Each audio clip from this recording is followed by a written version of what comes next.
This is Keys to the Shop, special live from the show floor edition from Portland Coffee Fest 2025. Well, hey everybody, and welcome to another episode of Keys to the Shop, where we give you insights, inspiration, and the tools you need to grow as a coffee service professional. My name is Chris DiFirio. Hello. I am the host for this show, of course, and I would invite you to subscribe to the show wherever you listen to podcasts or watch podcasts, as we do video as well on YouTube. And also, if you have any questions or comments on things, or you're interested in consulting and coaching that we offer at Keys to the Shop, then go ahead and reach out, chris@keystotheshop.com, and stay tuned for the key holder coaching groups applications being opened up sometime in August. We're going to start opening up applications for the key holder coaching groups. If you are a coffee shop owner of 2+ years, anywhere from 2+ to 25, 30 years of working in coffee, a shop that is your shop, then this is a group for you. There's a group that offers a community of accountability, a community of encouragement, insights, focus, and conversation that is really needed, I think, in today's world of isolating in the office and behind the scenes in the cafe. We've had a lot of fun and a lot of great things have transpired in the course of our conversations. So if you're interested in that, again, reach out, chris@keystotheshop.com. Now, today's episode of Keys to the Shop is a special live edition from Coffee Fest in Portland, Oregon. This happened this June, and so we got to, as normal, sit down in the booth with a few different presenters. We do this every Coffee Fest. I have been doing Coffee Fest for 20 some odd years now, and it is a great place to go for getting resourced in the world of coffee retail. So go to coffeefest.com. Check out the upcoming shows. The next one is Los Angeles, followed by Orlando. So Los Angeles is the last of the summer shows, and that is a great show. I mean, it's a great coffee city. So if you needed an excuse to go experience some great coffee culture, but also learn a lot about working a coffee bar and owning and operating and managing one, then go ahead and get to coffeefest.com. Check out the speakers, get a all-access pass, get a regular pass, whatever it is, bring yourself and your team. You're really going to love it. So again, go to coffeefest.com to learn more. I speak at these shows, by the way, and I'd love to say hello. If you're going to be going to Los Angeles, just let me know, right? So today's episode, we're going to be talking with 4 guests. We're going to start with Laila Ghambari over at Gilder Coffee. And also, of course, by Laila. Laila's been a guest on the show before as a consultant and is still a consultant, but also now coffee shop and coffee roastery owner at is Gilder Coffee in Portland, Oregon. So that's how we're going to focus our attention with that interview, that we're going to start there, talking about the taking on of an existing business and the ownership and managing to apply the principles you might teach as a consultant also to your own business. So it's a very valuable conversation. We're then going to go to Emily Smith over at Hacea Coffee Source, and we're going to be talking about green coffee sourcing with Emily. Emily's been in the business for quite a long time and has a lot of wisdom to share around logistics and relationships, especially. So then we're going to be talking with co-founder and CEO of Futura Coffee Roasters, Sebastian Villamizar. We sat down with Sebastian and got to talk about coffee farming and relationships and what we need to understand about the current state of coffee farming and what we can do in our area of the coffee supply chain to create better opportunities and partner with folks that are doing great work on the ground at the source, which is the coffee farm. And then we have Jie Jaing, who is the founder of Less and More Coffee in Portland, Oregon. And we get to talk about signature beverages and specialty drinks and translating a story into a beverage. So a fun way to end that. Now, of course, we're starting with Laila Ghambari. Laila has been in specialty coffee for nearly 2 decades. Coffee is more than a career, though, for her, because she grew up in and on the counters of coffee bars for her father started Cherry Street Coffee in Seattle, Washington. And so that was just in her life's blood, growing up in Seattle alongside that long-standing family coffee company. So over the years, Laila has earned many titles. She's earned the title of United States Barista Champion. She's been on the Barista Guild Executive Council, and she has led educational strategies for some of the biggest names in specialty coffee out there, managed multi-million dollar operations with teams of 100 plus people across multiple markets. And now she runs By Laila, which is a consulting company that she's been running for a while now, and then also is a owner of a coffee shop and roastery called Gilder Coffee in Portland, Oregon. And so today's episode, we're going to talk with Laila all about that transition from a rich history of cafe management and operations and even consulting to now taking the owner's role directly, and the transition between ownership from previous owners to current owners, but also the journey of what it looks like to step into this role, having so much experience already. And spoiler alert, it's not without its challenges, even for somebody as well versed in the ways of coffee operations as Laila. So that should be encouraging to you, but you're going to get a lot of insights from Laila here. So let's get right to it. Here's our first interview for Coffee Fest Portland with Laila Ghambari. Hey, Laila. Hey. I'm glad to have you at the booth. Thank you. I'm happy to be here. Well, I want to talk to you about what's been happening recently. We had you on the show, and we're talking about consulting. We're talking about operational excellence. Yep. And that's something you're known for throughout the industry. And now, one of the things that you've taken on recently is ownership of a new, old coffee brand, but now you're running it. Yes. Right? So when did this happen? Yeah, so when we talked, I had just started consulting. I feel like I was like maybe 6 months something into it. I'm not exactly sure. Went from a full-time job to full-time consulting. And in that time period, there was a local coffee company that was for sale. Their name was Gilder Cafe and Junior's Roasted Coffee. It was 2 cafes, roasting company with a cafe. So 3 cafes total and a roasting company. Decided to buy it. Because why not? You know, I got nothing else to do. As you just do, run a company. Yeah. Well, and honestly, it was just like the perfect situation because after working corporate jobs for years and years and years, obviously I'd built a certain lifestyle in terms of just like I own a home, I own a car, and all that sort of stuff. And I always wanted to start my own business, but I knew I couldn't really like bootstrap it from the very start necessarily because I have a mortgage and I have this and that. And so when I'm working for other coffee companies, starting your own coffee company in the background didn't always feel like the right thing to do. So once I started consulting, I was like, well, this is my opportunity to maybe start working on that coffee business I always wanted to do. But then this business was for sale and looked into the numbers, really profitable business. Yeah. They were just ready to get out after 7+ years of running it. 4 owners, which is a lot of owners for a coffee company. I didn't realize that. Yeah, they had 4 owners. And so there was just time to let it go, and really profitable business. That was a number that we could afford to step into and had the skill set to be able to step into running 3 cafes and a roastery. And it allowed for me to, be able to pay myself a salary right away instead of having to kind of, bootstrap it. So it was just the perfect situation. And they agreed. They were looking for someone that was really going to take it and usher it forward. And they had other offers that they turned down. And then when our name got thrown in the ring, they were like, yeah, let's do this. That's so cool. It's such a good connection because they know you knew them. Yeah, exactly. Yeah. That's awesome. Yeah. So you're expressing something that a lot of people's origin story, that is, they take over an existing brand. Yes. Somebody is wanting to get out for whatever reason, but they step in, and the first thing that they always talk about is how do we make it ours, but also continue the good stuff that everyone loves. How do you go about that with a brand like Gilder? And knowing as much as you know, that's a little paralysis in my mind too. Like, you're a consultant, you can help all these different brands. Now it's yours. Now it's mine. So how do you choose to apply those things? Yeah. So, oddly enough, in my career, I've actually become quite skilled in merger and acquisitions, oddly enough. I worked for Stumptown under both of their acquisitions. The company that I worked at before I started consulting was an acquisition company. So they had bought many brands, folded them into their brand. And I was there for the times when the companies were purchased. And so I'd learned what to do and what not to do.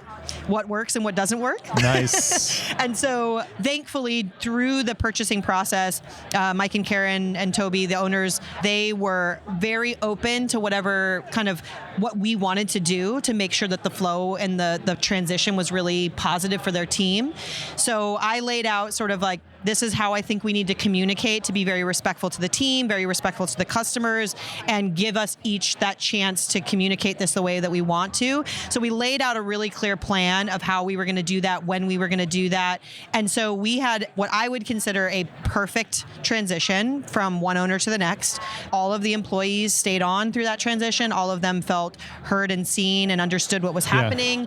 We communicated what payroll changes and insurance changes and all the things really, really well, so that when the store closed and it was their last day and the store opened and it was our first day, it felt absolutely seamless. And I was really proud of that because that was a big undertaking. And then from there, it was really us. So then how do we take on this business that has a legacy in Portland? And if you've never heard of Gilder, they were a Princess Bride themed cafe. We knew we weren't going to keep the Princess Bride, and they didn't care about that. That was just, they knew that wasn't going to probably stay. And it was two companies. And so we knew we were going to eventually need to make it one company because we knew that two was too hard to manage. And so how do you take this kind of darling Princess Bride themed cafe, exceptional coffee roasting company that's known for their specific buying practice and their specific roast profiles, and turn it into something new without losing all that was there? And it took us a year. We just transitioned to Gilder Coffee Company, the whole thing, 3 cafes and a roasting company, Gilder Coffee Company. We bought the brands, so Juniors and Gilder. We were like, which one feels right? We took some time. Juniors felt too generic. Gilder had a real positive word connotation to it, so we stuck with it. And we feel really happy with the way that transitioned, and we just kind of slow rolled it out, and a year later we're fully transitioned, and the cafes look and feel like different. Some people don't like that. Some people love the Princess Bride, but that's gone. But then we have all these people that are like, we love this. This feels like what it was always meant to be. This feels like the right transition. They understand it better because a lot of people didn't know, like, oh, do you roast your own coffee? And we're like, there's a roaster right there. But it was a different name, so it was confusing. So everybody, it feels really good. The intuition you have for discerning what is something that needs to be changed at this time in your career, you have a really good intuitive eye for that. And you can do that better than a lot of people. And what you said was, it didn't feel any different when you all took over. Yeah. And I think that if there was a new person getting into coffee, they would want it to feel different. Like as soon as we take over, well, it's a new boss now. It's whatever I want. And that's maybe a mistake. Well, it is a mistake. But you say this was a sign that we did it well, that it didn't feel like a big change. Right. Well, and I think it depends on the situation because we bought a profitable business. So if you are buying a business that's, not profitable and struggling, then maybe you need to make a quick change, right? We didn't need to make a quick change. And I knew that rocking the boat was going to cause more problems than good. And so the slow roll approach made more sense. Let's make strategic changes over time so that people almost don't even notice that it's different. Yeah. When you make an approach to changing your pricing, instead of just, waiting 3 years and making a $1 price change, a twice a year minimal price change, people don't even notice. It's like, try to do changes that maybe people don't notice when things are going well. So I think it was just being strategic, and I was picking my battles. What was the most important thing to change first? What were the things that were the most impactful, and what could wait? Because I also am learning how to run a new business, and I need to make sure that I'm not stretching myself too thin. Yeah, sure, which would be tempting to do because you've probably got a lot of ideas, but who is it you're thinking of when you're making these changes? Yeah. I mean, you've got customers, you've got baristas, you got yourselves, because you bought this company. Yeah. So how do you know that this is me and maybe I should put this on the back burner, or this is for the good of the staff and everybody involved? Yes. So first and foremost, for sure, the most important person that I was considering was our staff. I think our customers, we have a unique setup where we have 2 cafes that are more neighborhood cafes, and then 1 cafe that's actually inside Palace City of Books, which is the biggest tourist attraction in Portland. And so most of those customers are not regulars. They're coming for the first time anyway. So I wasn't as concerned about the customer experience from that store perspective, but it was the employees. What is the experience they're having? And so making thoughtful, I mean, this is what I talk about is operational excellence. If I'm going to change something, there's 15 steps that need to happen before I'm actually making that change. I'm considering it. I'm asking for feedback. I'm considering all the other things that might affect when I make those changes. I'm creating the documentation, the SOP. I'm communicating it. Then I'm rolling it out. Maybe we're doing some practice in between there. So that alone could take 2 to 3 months, depending on what it is. Now, sometimes you got to make quick changes and you need to be able to be thoughtful and roll things out quickly. But I just wasn't, again, we had a profitable business. So it wasn't like I need to make quick changes right now. I need to be thoughtful. What is the most strategic? What are the areas of the business that I need to make changes in? And then let's focus on that, leave the other stuff for later. And now it's a year has gone by and we've made almost all of those changes. And I would say that that was probably as fast as we possibly could have or should have gone. It could have been 3 years, honestly. Like, it didn't need to happen that quickly, but we were capable of doing that in a thoughtful way because of the experience I have. Yeah, so capable of doing it in that amount of time because you considered all the variables. Exactly. I've been there and done that, so I knew what, if we change this, we're going to have to do X, Y, and Z. So I have that stuff already in motion, and I'm working on these things. Or before I can change that, I actually need to change this. So I'm going to focus on changing this, let that settle, then I can change that, or whatever those situations might be. What is the difference between being a general manager, operations manager, and a leader within a business that you don't own to now you're the owner? Is there any kind of psychological or emotional or just anything different about this in your experience? I grew up with entrepreneur parents. I've seen my dad running a business my whole life. I knew exactly what I was walking into. So there was definitely no wow, I didn't realize it was going to be this hard. I knew exactly how hard it was going to be. But what has been the biggest, I think, growth for me was just understanding how much support I had before. There was departments that did everything, right? I didn't do payroll. Wasn't the HR person, all that sort of stuff. Now I'm everything. And all of the weight's on my shoulders. When I'm working for someone else, if something goes wrong, marketing is going to take care of that. And the CEO is the one who's really going to take the heat, whatever the situation is. I'm responsible for every single person that works for me. I'm responsible for every customer that walks in that door. And I'm responsible to my business and to my family to make sure all of those things are okay. And that is a huge weight of responsibility that I take very, very seriously. And I think that heaviness was maybe what I wasn't as prepared for. I knew that it was going to be hard work. I don't think I was prepared for the emotional heaviness of it. And that gets easier, but it's been a year of growth to learn how much of my time and energy I can give to the business before it really takes a toll on me personally, on my family, all of those types of things. But your work just never stops. You always have to be, there's a difference between leadership and great leadership. And I want to be a great leader. So I'm putting pressure on myself for greatness. And so my expectations are just incredibly high. So I'm always thinking about things. So I've lost a lot of sleep. That's what I would say. I've lost a lot of sleep this year. Nice. What does it do for the difference between you with I'm thinking about decisiveness, agility in your role as an operations manager. You have the departments. You can make those decisions. It's like, this is what I think. Now it feels like maybe it's slower to make these kind of decisions, or at least... No, actually, it's faster. It's faster, because I get to make the calls, right? Decisiveness is, I think, maybe one of my superpowers within a business ownership. Nice. I am incredibly decisive. I always say I'm just guessing, but the reality is it is a very, very educated guess for the most part. Sometimes it's not, and sometimes I need to ask other people for support, and my network has been a huge part of that. When I'm I don't know, I ask 5 people, what would you do? And I get that feedback from them. But for the most part, I've done this for a long time, and so I'm making a really strong, educated guess about what I know to be the truth about a situation. I make that decision, and I don't have to ask somebody else. I don't have to wait for somebody else, but it's then on me. So how fast I go is up to me. So if I've made a decision, how quickly that rolls out, I could do it tomorrow and it could go poorly, and baristas are saying, what's going on? I don't know how to do this. There's no button in the register. There's this and that.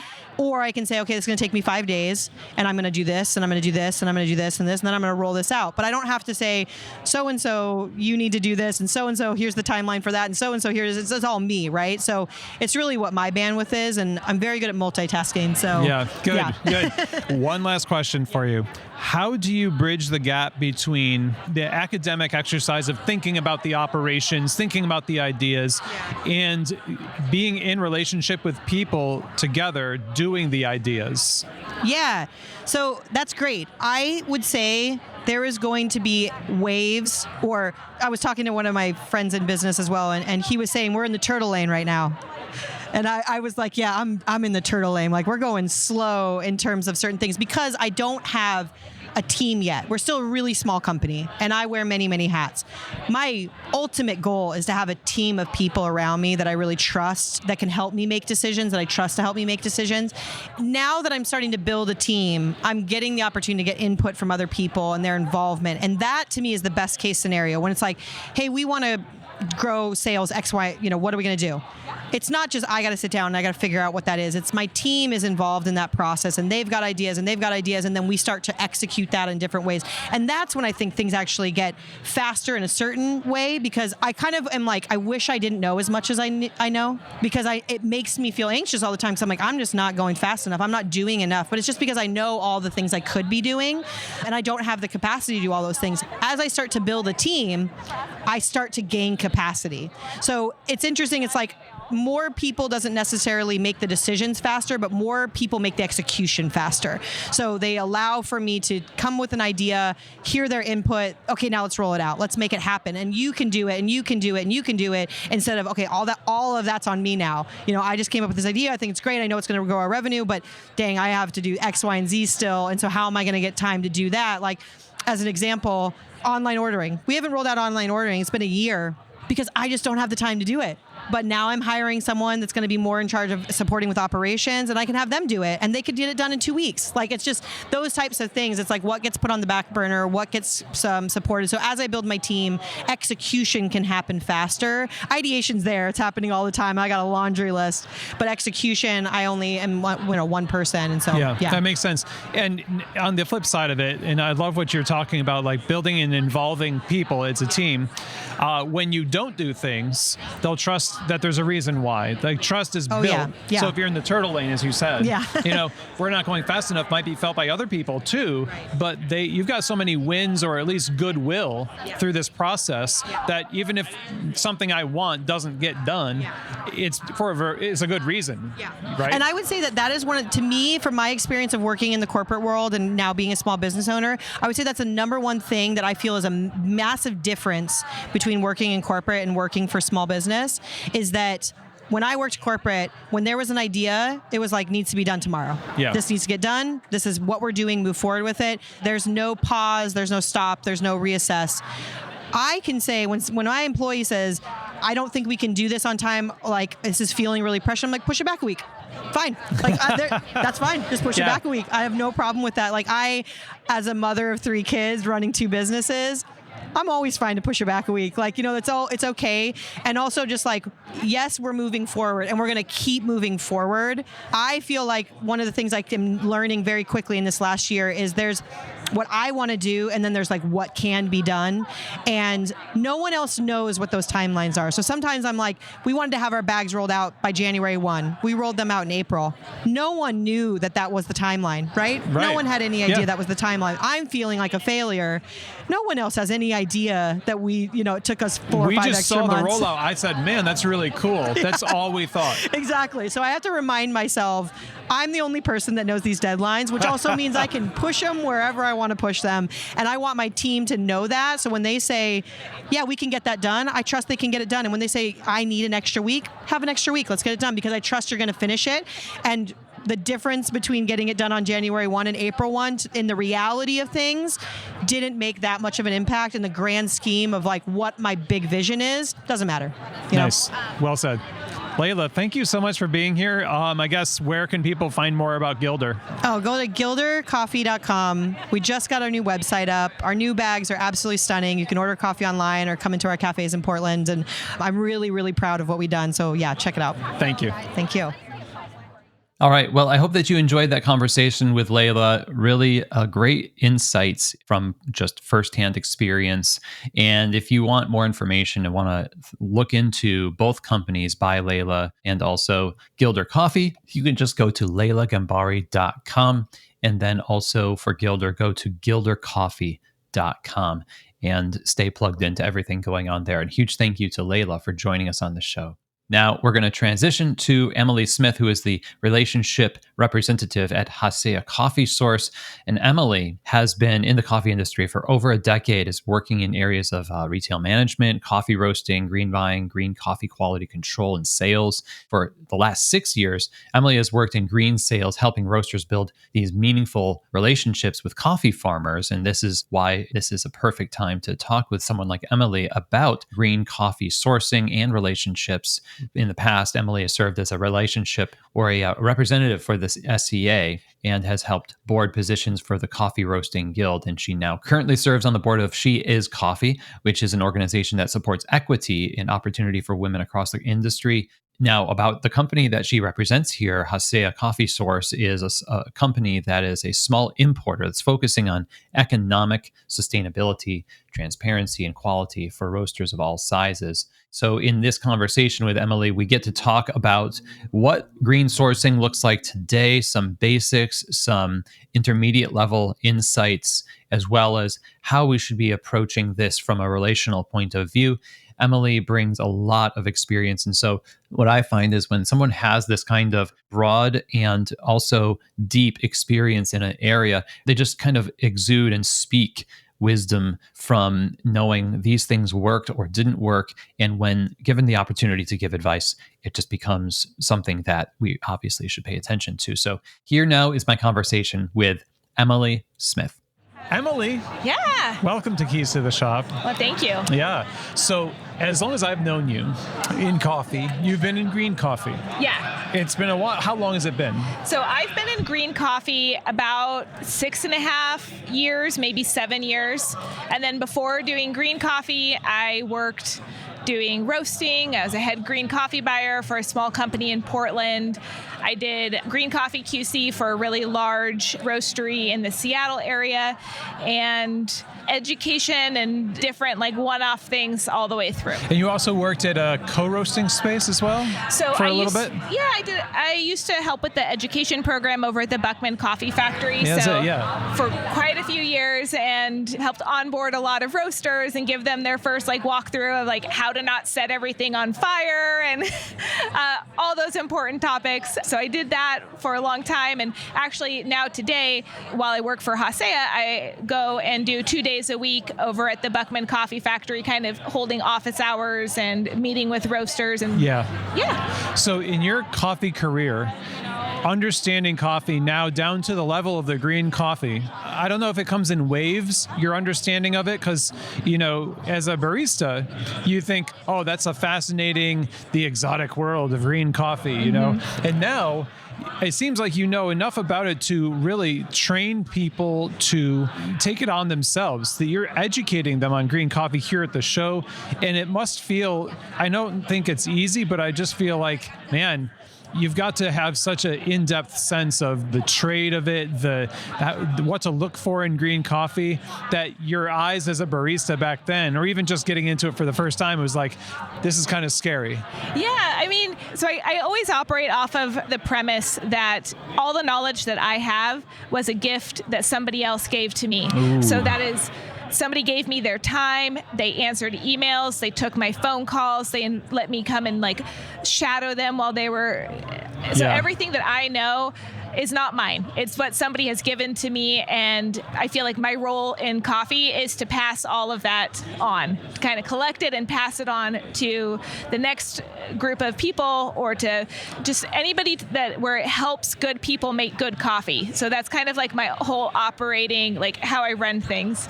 So here at the show, I'm teaching a class on green coffee buying, and then also teaching a roasting class, and then I'll be doing the same down in LA, Coffee Fest LA. Oh, nice. Yeah. So when you teach a coffee buying class, or you teach about green coffee, there's obviously a lot to know about this. People spend careers in this area.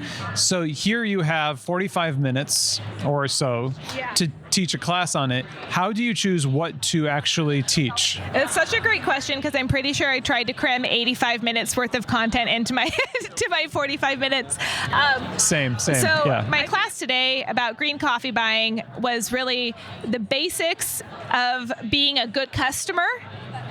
Right? Like everybody in the supply chain, these are partnerships that you build for getting coffee. So there's a partnership between the roaster and the importer. There's a partnership between the importer and the producer.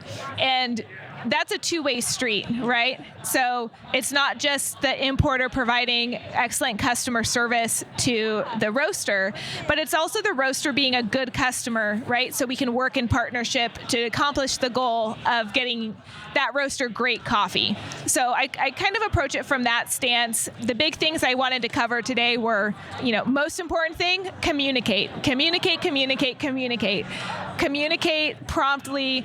If you get samples, tell your importing partner what you thought of the samples. If you are looking for something, tell your importer what you're looking for so they can help guide you, right? Like there's so many times I've gotten in my career requests of hey, what's new? What do you got? Okay, but what are you looking for, right? I got a lot of stuff. I got a lot of coffee. Well, what are you looking for?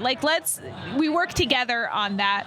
So those were some of the main topics. And then we just went step by step. It was crash course, step by step of placing an order from figuring out what you need to getting the offer list and then information that the importer needs to place an order and kind of what the importer is expecting, right? That communication, that you're working together, right? It's not just a transaction. It's not like you're going to a grocery store and you're picking a coffee off the shelf and that's your coffee, right?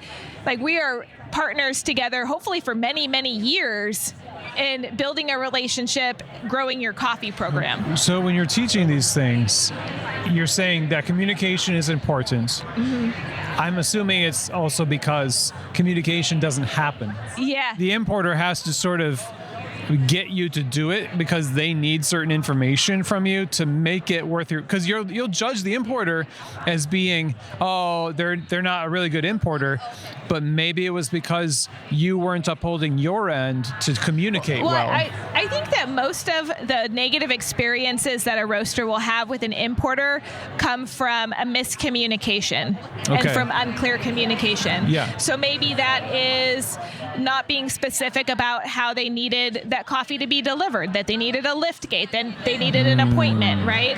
Or them not understanding that once the coffee leaves a warehouse and gets on a truck, it's actually that roaster is legally responsible for any damage that happens to that coffee. And anything that the importer is doing is a service to help them have a good experience, like booking freight or, helping to file an insurance claim. But that's a communication that they should be really clear on expectations. Or also when a roaster orders coffee and they weren't clear about, there wasn't communication about where that coffee was, that the importer assumed that when it said OAK on the offer sheet, that they assumed that roaster would know that that's in Oakland. And maybe that roaster thought, actually it's at Costa Oro and I can just go and grab it. So trying to work through those levels of communication is really important for a successful relationship. And at first it doesn't seem like an operator would look for a relationship. They just want a transaction to say I need green coffee. I'm going to be roasting, so I need green coffee. So that's the thing that I want to make sure people understand is that importers are looking for relationships because it's good for their business to do so. But from your vantage point, what kind of an impact does that have on the farmers themselves? So we are a little bit unique in that we keep almost no spot inventory. So we purchase our coffee based on what we understand needs to be from the roaster. And then that's how we decide what we're going to get from the farmer and how much we're going to get. We work with a lot of farms where we buy 100% of what they produce. And oftentimes that 100% of what they produce does not line up with what the demand is. Usually demand is larger than what the farmer can actually produce. Yeah. So the relationship side also works in that we reserve coffees for roasters. Like if you bought a coffee last year, you're like first on the list and we reserve that for you this year. So that's another piece of the relationship part, like us looking out for them. Like we've got your back on your coffee, your favorite coffee with your favorite producer. Yeah. But our producers that we work with also know that in the same way that we try to have this amazing relationship with the roasters, we are going to be treating the producers in the same sort of manner, with respect and dignity, holding to whatever kind of commitments we make, and also treating them like a viable business who makes a margin. It's amazing how many coffee producers have no idea about margin because they've never made a margin off of their coffee. They don't have to, it's not a thing, yeah. Well, like, and it should be, right? Yeah, exactly. Like, but having that where we're all treating each other like businesses and we're all invested in the success and see each other as a valuable piece is really important.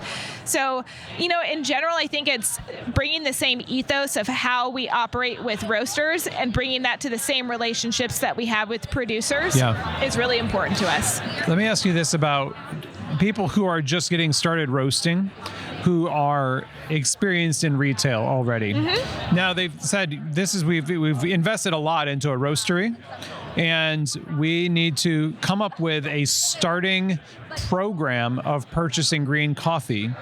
Now, some would say, okay, buy all your coffee from just one importer, or you can have a variety of importers. Where do you land on that? Is it necessarily better or worse or not really relevant to say, one, just everyone goes to this big importer and I get all my coffee from there? That just makes it easier for me to think about it. Or there's tiny importers, there's mid-size, there's really socially active and very sustainable. How does this look for somebody that's just starting in the roasting business? So the first piece of advice I would give to anybody who's just starting in the roasting business is the beans that are in the bags sitting in your roastery, that is cash money. That's a bag of cash. You need to be really careful about how you use that. So within green coffee, it's all about scale, right? The larger scale you have, the quicker you're turning over coffee, the bigger shipments you're able to get, the more you can save on logistics, save on your costs. So every roaster's goal, I think, is always to kind of scale up to the point where they're minimizing the extra costs, right? That they're working in the most financially efficient manner that they can. A small roaster who's just starting needs to have that same mindset that you are going to be mindful and careful about where you invest your money. And if you look around your roastery and you see bags and bags of coffee that are open, that should be a red flag. Those are piles of money sitting in your roastery. And that's a good sign that somebody is overbuying. And one of the problems that can happen with working with multiple importers is that you're trying to scale up your logistics. So you're buying more coffee, and then you end up, it's not in line with how much you're roasting. The other piece of advice that I would give to new roasters, and I talked about in my class, is that the first thing that you should do is identify, before you go to order coffee, and at the very beginning, is you should identify what your values and goals are for your coffee program, because the values and goals that you have should also align with the values and goals of your importing partners. Oh, okay. So we are a very niche, small, like boutique importer. Our values, I would say, are most closely aligned with cup quality, sustainability, and producer relationship. Those are our big three. So if a roaster comes to me and their values are price, they're going to probably have a hard time finding things that I have to offer, right?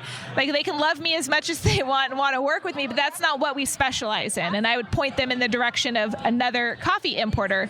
If your values are aligned with the importing partner, that means that they have a supply chain that meets your needs.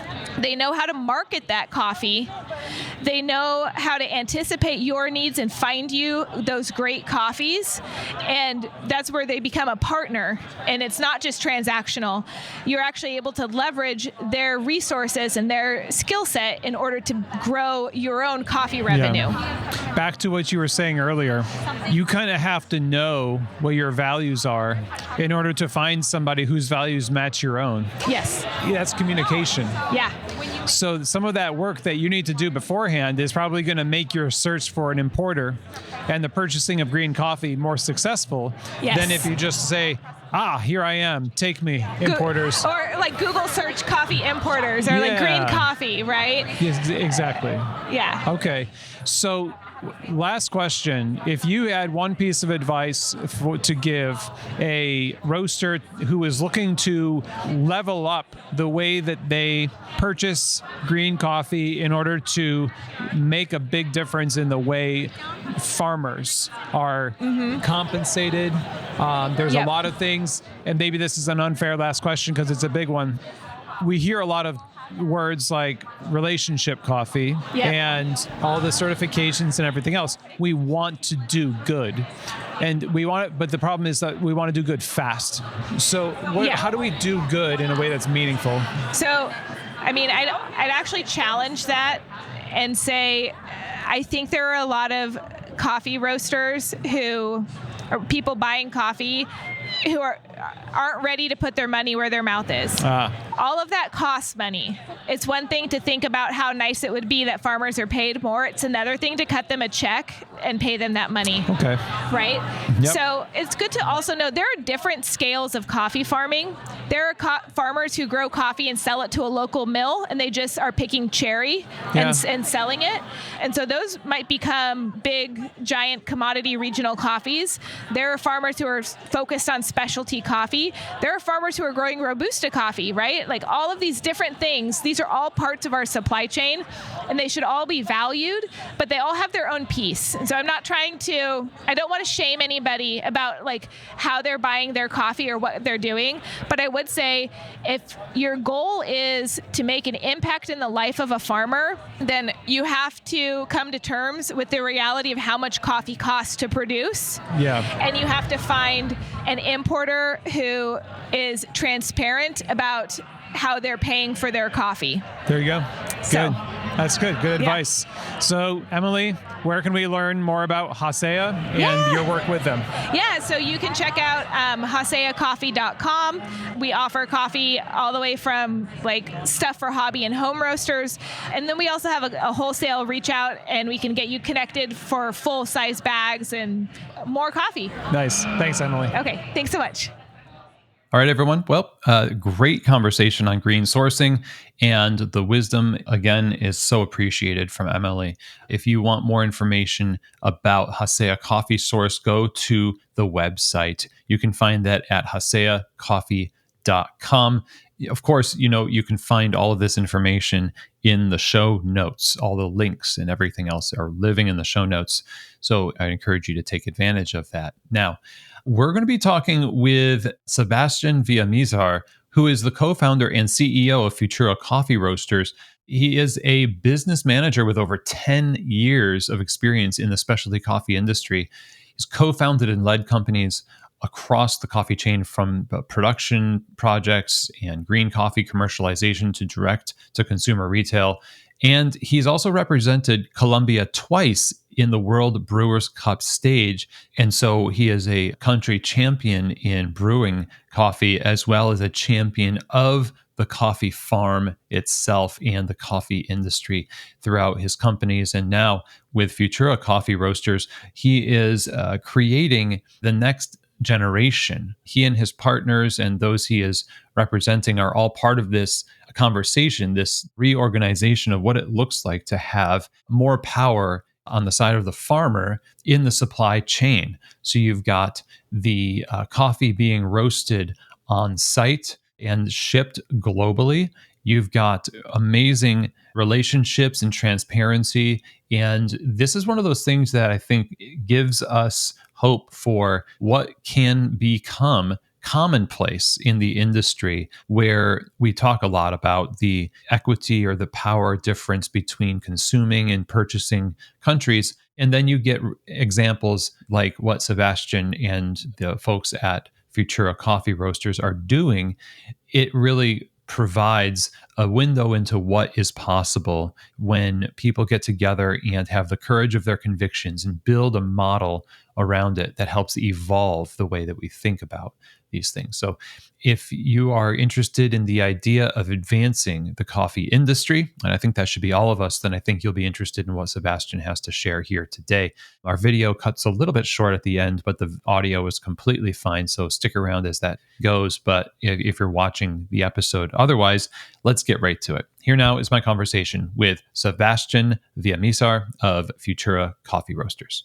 Well, Sebastian, welcome to the table here at Keys to the Shop. Thanks for having me, Chris. It's a real honor. I've been a big fan. I've been hearing a lot of your content and interviews, and it's always very exciting. So I'm extremely happy to be here. Oh, thank you for being here. I want to invite you to give a little bit of a story of how you came, like right now you're one of the co-owners of Futura Coffee Roasters, and you were on a panel talking about sustainability, which obviously is a huge topic that you have a very strong message about, and you work that message out through what you do in your companies. How did you get to that point, though? Where have you come from in coffee up till today?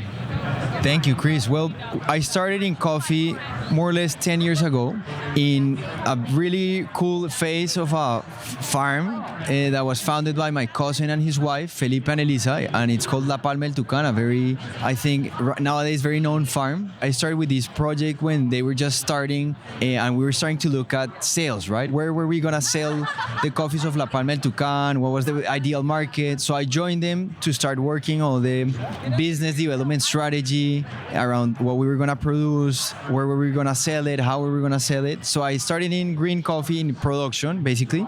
And then that was my first steps into coffee, and I fell in love with what we were doing. And from there, I joined them as a partner in many beautiful projects that we developed at Origin. So then we started another wet mill in the north of Colombia called Del Agua. We started a wet mill in Panama called Creativa, and a farm which is called Flying Pumas that now just recently is going to participate in the Best of Panama auction. So we're very proud of that. Then we started Equation, which is our importing company. So we sell green coffee.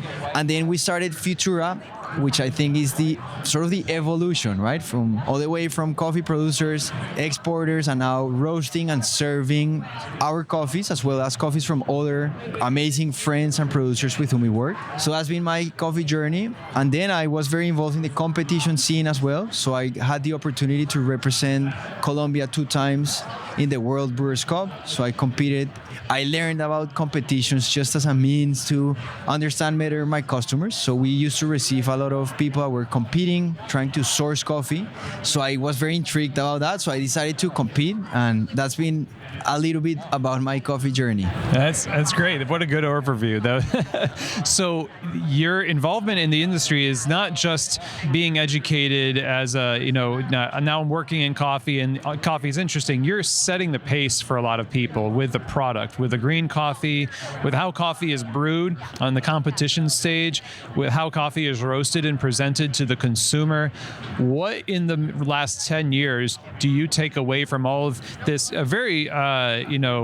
you're pushing the envelope for what people understand about coffee through what you're doing at all stages of the production chain. So what have you walked away with as the most important element that breeds success for all players in the value chain? So I think one of the things that has driven us the most is our purpose, which we've defined in many different workshops, meetings with my partners, and we define our why as our goal is to help small-scale coffee farmers transition into regenerative agriculture. Okay. For many reasons that we, of course, can discuss, but that is our higher purpose as entrepreneurs. The way in which we do that is by selling coffee and supporting what we do, or through our different projects. That is our why. And defining that is very important, because in that way, we don't waste or we don't invest time in things that are not aligned with our purpose, right? And that is a purpose that we've come to define.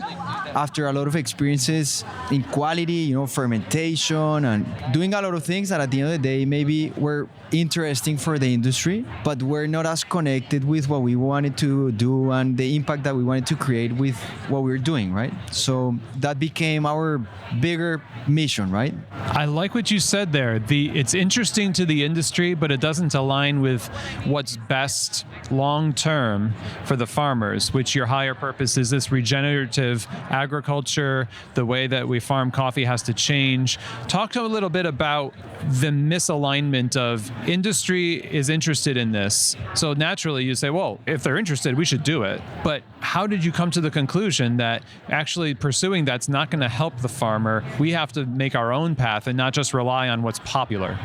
So actually what we found out, Chris, maybe 5-6 years ago is that this was something that the industry or people were not interested in yet. And that's why sometimes we are trying to present ideas of things that we think should be the future of coffee and hopefully make it popular. And that is our goal, right? Let's make regenerative farming cool, interesting. Let's try to help people understand it. Let's try to do something at origin that is very different, because when you start doing things that are different, it's hard, right? People don't know of it. Producers maybe don't even know how to implement this at the farms. So it's a whole journey to position a new movement and at the same time to try to present it to end consumers so that they understand it and they feel like this is cool. I should support this because this is what is right for our industry. Yes. And that is the goal, right? It's a big goal. So what is the reason? Why is that the higher purpose, regenerative farming?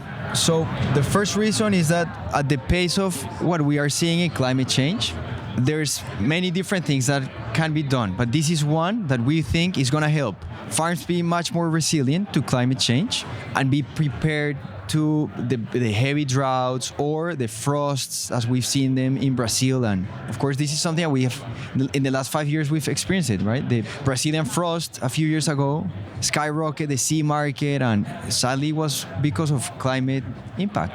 And we're seeing it in our farms as well, like in the Sierra Nevada. Last year in our Del Agua farm, we had a lot of problems because of climate conditions. So I think that is why that is so important to pursue, because it can really create impact for producers. Some studies say that at the pace of climate change, unfortunately, we only have 50 harvests left. And when you put it in that perspective, to us, that's the priority. Everything else that we did to build the industry, I think is very important as well. Quality, the fermentations, traceability, all of these things. But to me, this becomes like the number one priority. Yeah. Right? Or else we're not going to have an industry. What can you define regenerative farming? Absolutely. So regenerative farming are practices that help, as the word says, to regenerate specifically the soil, for example, is where we are focused. And the way in which we are doing it right now is through biochar, which is a beautiful input that we create that can then go into the soil to remove carbon emissions, put them in the soil, replace external inputs and external compost, increase the cationic exchange capacity of the soil, water retention. So this is just one of the practices that is part of regenerative farming. There are others like remove tilling, and this is more in bigger monoculture farms, cover crops, and all of these help to reestablish the soil, bring more biodiversity. So there's many different practices, but at the end of the day, what we're trying to do is recover the soil. Okay. And that helps the harvest, that helps the quality, that helps sustainable, you're going to have a more sustainable work for everybody on the farm because the farm itself is now more sustainable. Absolutely. You're also going to be specifically with climate change, for example, when you have eroded soils that are compacted because they've been receiving chemical inputs, because people have been removing cover crops, heavy rains just flood the farms, for example. This is one that is you can see it very easily. Small-scale farms that haven't had these type of practices, when it starts raining heavily, they just get flooded.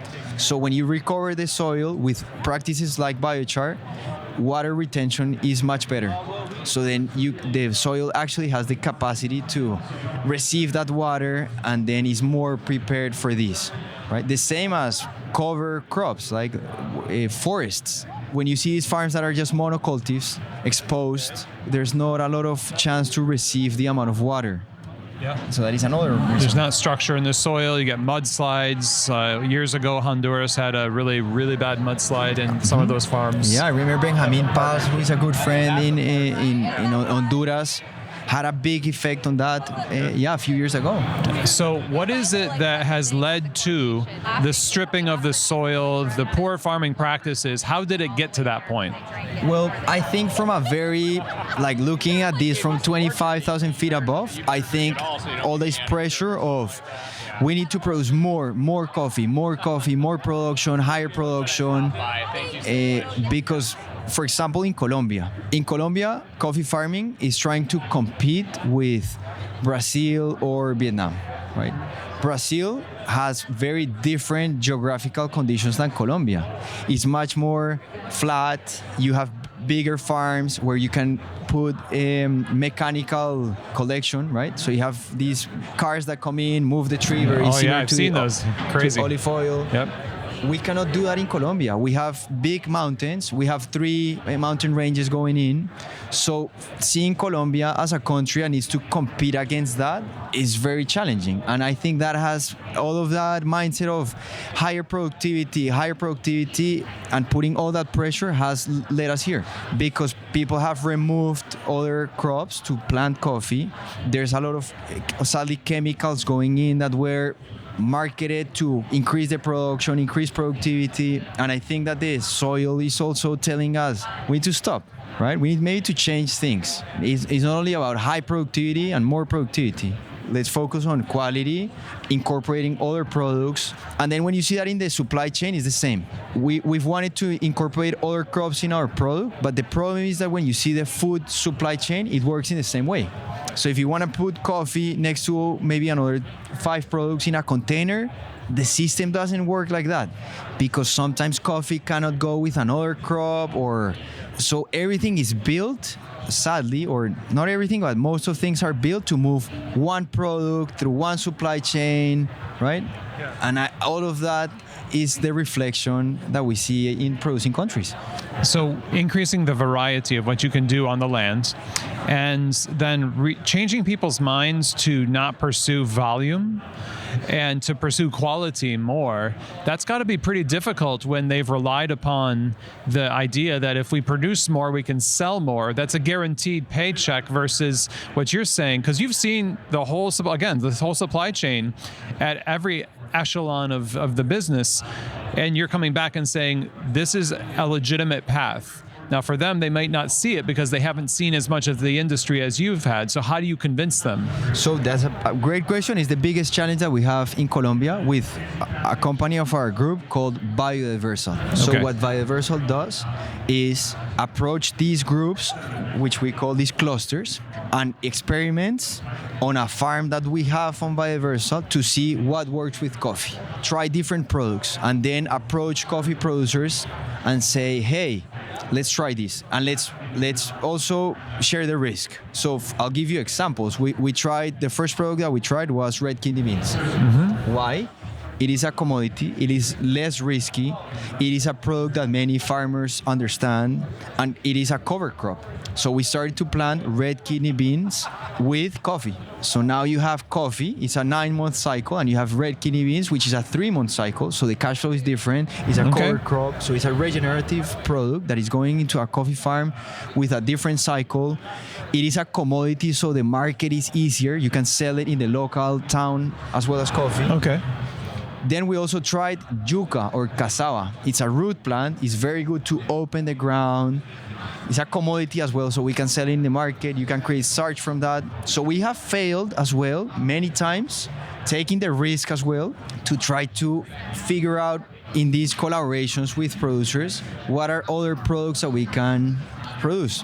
And the last one that we did, and that's the one that we are pursuing the most, is biochar production.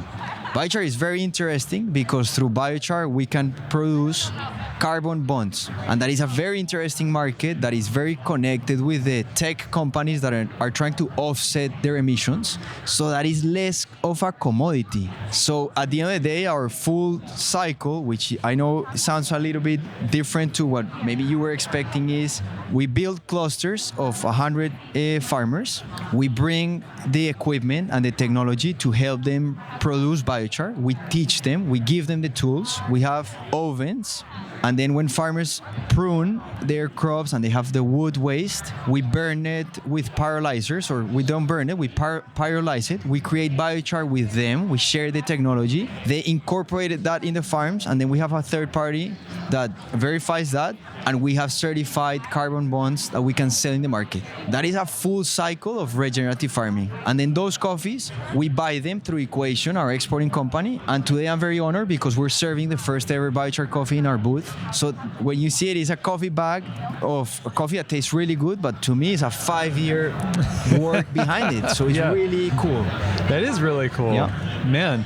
And so it's an interesting thing to know all of the backstory of something, a 5-year process, and all of the work that we want to be educated about. But, you know, we each have our specialty within the supply chain. Now, people here at Coffee Fest who hear you talk about this, and they hear us talking now on this podcast, now they're going to ask, well, what can we do to help promote this? Now, you could be a roaster or a retailer, but you're separated. They're not you. They don't have the connection, but they're separated so far that maybe they feel they can't do anything. But what would you tell them? How could they help? Well, the first thing that they can do is to start talking about this. I think regenerative farming in coffee is newer. It's a little bit newer. We've seen it. It started to there's a certification now. It started to get popular, right?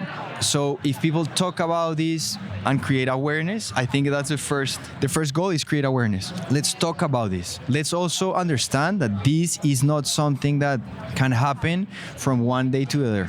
Because at farming level, it is a challenge that we are navigating as well, right? Talking with farmers about this, changing the mindset of coffee producers as well is very tricky. And we've seen this in documentaries like Kiss the Ground, right? Regenerative farming in the US is also a big challenge. Go talk to producers that have been doing extensive monoculture for years and convince them about regenerative practices. It's also a challenge at every step. So I think the first thing that people can do is talk about this, create awareness about this topic, and maybe invite even their local roaster or coffee shop. Hey, have you heard about regenerative farming? Right? It can be connected with quality.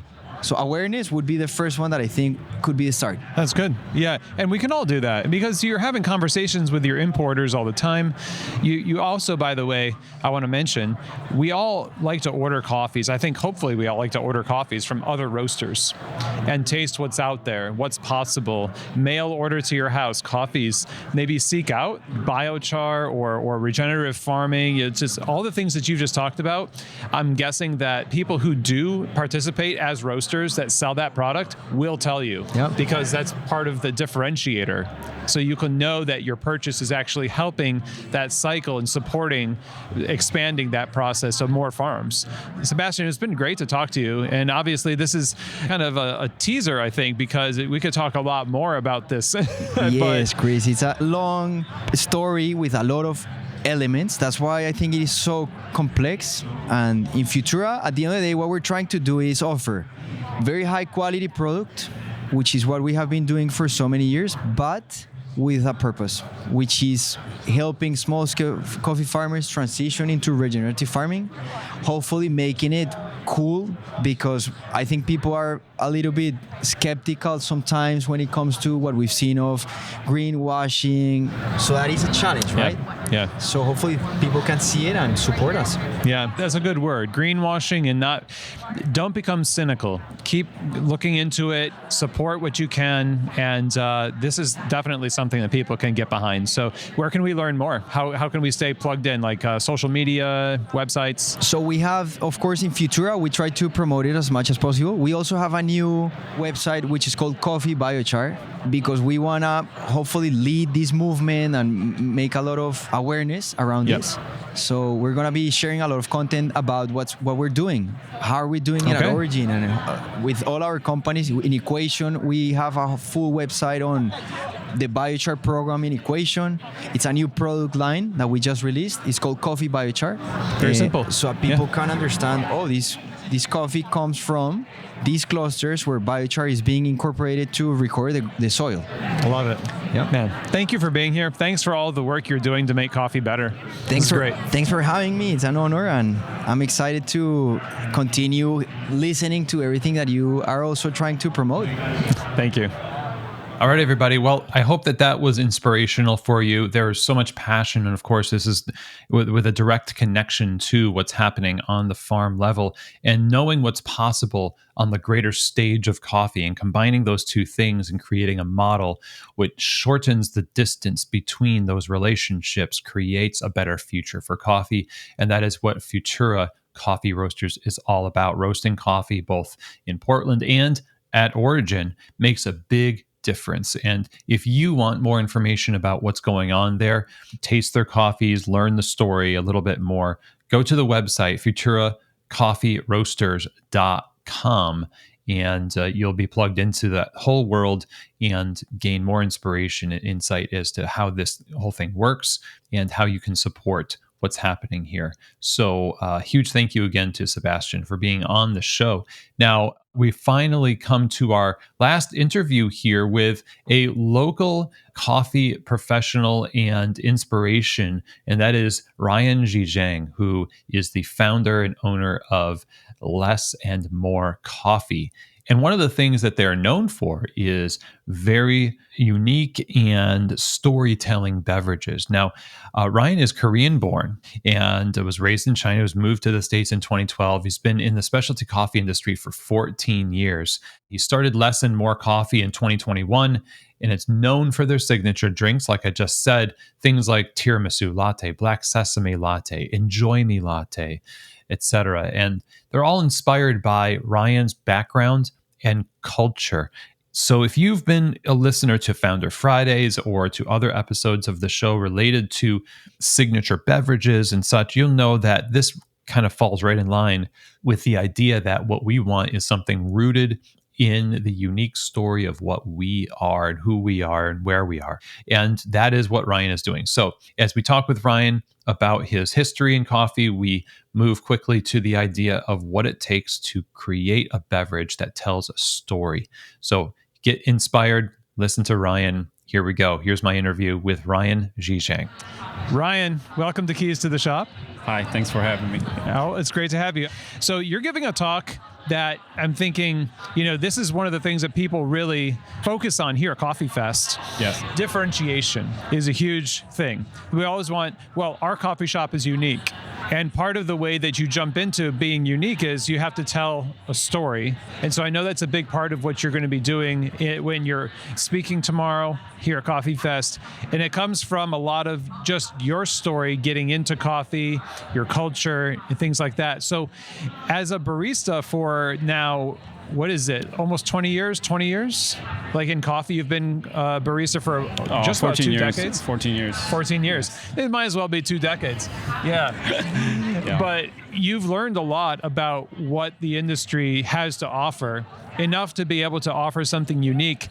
What led you to the point to start Less and More? And what kinds of things did you say, I want people to experience this in my shop? So I started Less and More Coffee by the age of 33.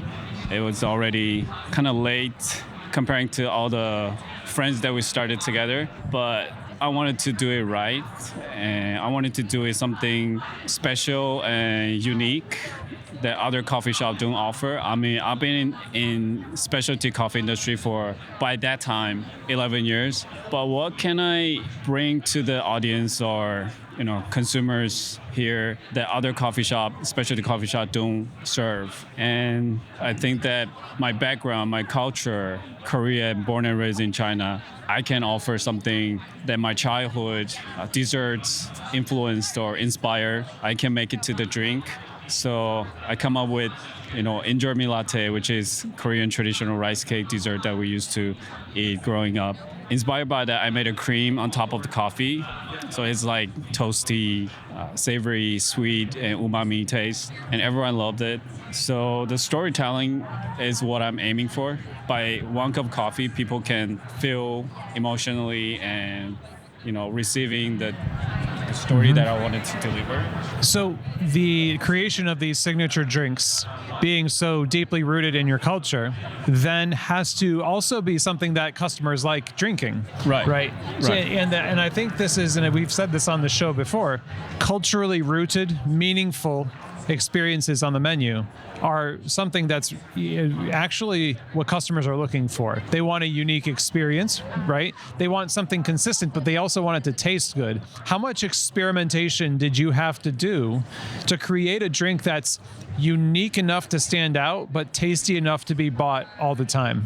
So the most important part is you have to know your consumer first, your neighborhood, where your consumer is from. So most of the coffee shop that I have in downtown Portland, most of the office people, during the weekdays, I get a lot of tourists, and then I'm not really good at promoting or, doing advertisement. Okay.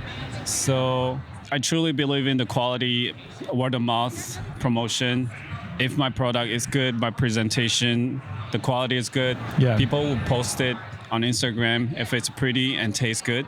But I test and experiment a lot with our staffs, also the customers. Even if it's not on the menu, I start giving it for free to the customers, the regulars especially. They can give us honest opinion. For example, for like flavors, there's so many different sweetness, the texture of sweetness, vanilla, flavorful, vanilla beans, like sugar, brown sugar, so many, condensed milk, maple syrup, agave. So you test out with the best combination of the sweetness and what, balance is really important too. And you get to know your coffee better. So what roasting level you're roasting and what best sweetness flavor that you're combining. Experiment and the ratio, espresso milk ratio, and the flavor that you want to do and the story behind it. So I do a lot of experiment with staff and the customer by giving out free coffee, and then I collect all the data and then start serving it to first time customer as well. And just collecting all the data, and if customer don't like it, then you have to throw it away. Oh no, has that ever happened? No, not yet. Okay. Not yet. Fingers crossed, right? Finger crossed. Okay. Well, I mean, by your description, it's a pretty sure bet by the time you've done all the experimenting, the intentionality, testing with your staff, knowledge of your customer. If you serve it on the bar, that would be weird if people didn't like it, because everything you did was all around what you already know they like. You've built it around their feedback, right? What is it that you learn about? You said you learn about your coffee. And when people do signature drinks, you see sugars being added. You see cream. You see ingredients. Oh, but those are distractions from coffee. So how could you get to know your coffee better if you're masking the coffee, if you're putting stuff in it? Right. And so what do you mean by knowing my coffee better? Like the interactions between the flavors? Really good question. So if you're really confident about your coffee, you shouldn't ruin your coffee, right? So by not adding too much flavor or strong spices to your coffee, we had maybe 1 out of 100 customers complained about, I don't taste too much coffee or something. But most of the time, I figured out that they changed a little bit of ratio. I want less ice. I want, single shot or... So whenever I design and create the signature menu, I try not to recommend customer do customization on the drink, or especially on the signature drinks. Okay. So it's carefully designed by all the ratio and the sweeteners. It's like a chef. Some people, can I substitute with maybe stronger flavors sweetener? Okay. Every signature drink has a different sweetener. By not too much. So we test a lot of different ingredients. That makes sense. And people do this already with non-signature beverages, which are the standard like flavored lattes. They say, I want so many shots of espresso. I want 8 shots of espresso in this iced drink. And you say, well, that's going to be a warm drink. Like there's a lot of hot liquid or whatever you're adding to it. And it's melting down and watered down the espresso flavor by ice. You're not alchemists. You can't actually change physics in order to accommodate these requests. So when you are giving people these drinks and they're used to customizations, they have come from Starbucks or they've come from other places. How do you, in a hospitality kind of way, like focused and tactful, let them know that it's best as it is and that there may be a bad thing that happens if you switch this for a different kind of milk or sweetener? So that's the hardest part in customer service and hospitality, by not offense them, their mood, or respectfully, not educating them, but just recommending, you can try our version first, and then if you don't like it, we can remake it. That's very generous. Yeah. We always train staff that because we're confident about our products and we carefully curated and designed the menu. Yeah. So we're pretty confident, but amount of sweetener or ratio we can adjust a little bit, but substitute with totally different sweetener or ratio, it's not recommending. So we just recommend customer to try our version first, and then if they still don't like it, or it takes the danger away, because these are expensive drinks too compared to the other menu items. Right, exactly. Another question I have here is around when you're making the drink, how much detail do you put into, or what's done to make sure it's actually able to be made in a timely manner? The workflow that goes into it. I'm sure you've had ideas that are, well, I can't really put that on my bar because it would take too long to make it. Right. But there are things that do take a little bit more time that's acceptable for a signature drink. So how do you set up the workflow for a signature drink where it's something that the staff won't feel like they're being punished when they have to make it? We used to sell breakfast burrito. Oh. When I used to work for Andante Coffee. Yeah. Every time customer order breakfast burrito in the morning, someone has to go to the kitchen and smash the eggs, and it takes like at least 6 minutes, and you have to. And every time it's just so stressful. I'm not enjoying working as a barista at the moment. Yeah. From that experience, I try to make every signature drink as fast as possible and simple as possible, but delicious. So like making big batch of cream for each signature drink every morning, that helps. And just pulling shots, pour syrup, ice, milk, shots, cream, and garnish. So if it takes more than 6 steps for a signature drink, I think that's not very efficient. Okay. And every single signature drink has to be made under 3 minutes per drink. Your customer is not only ordering signature drinks. There's so many people that orders other drinks that supposed to be faster. So not affecting their time receiving their drink, but at the same time efficiently produce signature drink. That's very important. So if it takes more than 5 minutes for signature drink, I just don't do it. Yeah. Yeah. I mean, you have to appreciate the practical stuff and the ideal. You want to tell a story. Right. You want it to be meaningful. Right. That doesn't mean it has to be impossible to make. Right. And so it's the customer is going to order lots of the thing that it doesn't necessarily look like the baristas are really struggling to make. And to your point, I've seen it where baristas will undersell beverages that they don't want to make, right? You and I have both been there. We're just like, do you really want that? You know? And we would love for them to have whatever they want. So you got to set your bar up the right way, the drinks and the ingredients. So my last question here is around first steps for a coffee bar who wants to take what they feel is a menu that's working right now, but they want to incorporate something that's a little bit more signature, meaningful, but practical. How should they go about doing that?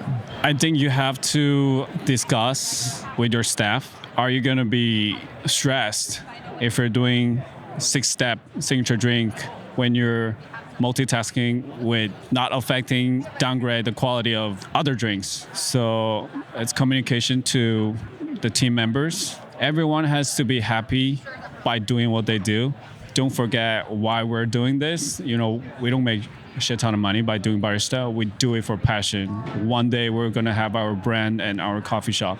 So you have to be, happy to serve and come to work, serving coffee, talk to customer. So communication is important. It's the key. Communicate with your staff. Don't do anything that they're not happy to do. So simplify all the steps, but not downgrading the quality.